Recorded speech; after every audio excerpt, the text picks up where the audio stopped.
এখন টিভি আর চ্যানেল এসে যেন দেখায়।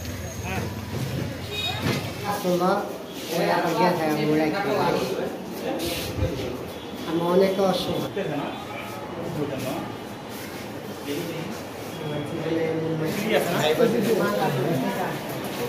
মা কাছ থেকে মা কাছ চলে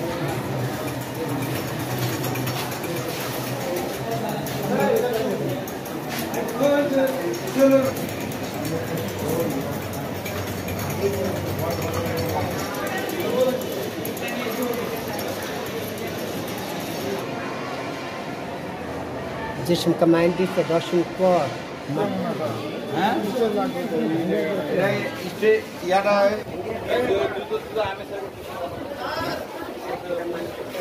আগের দিনের সবাই নোটটা পুরান আমি নতুন পানি আসে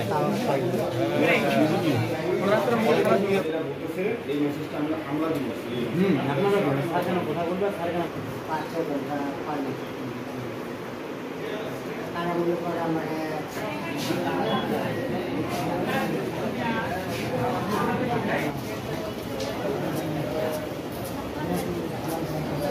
45 মিনিটে সকালে তেঁতুলিয়া উপজেলা হেলথ কমপ্লেক্স থেকে রোগীটা আমাদের এখান থেকে রেফার্ড হয়ে আসে। তো আমরা রোগীর হিস্ট্রি নিয়ে যতটুকু জানতে পেরেছি যে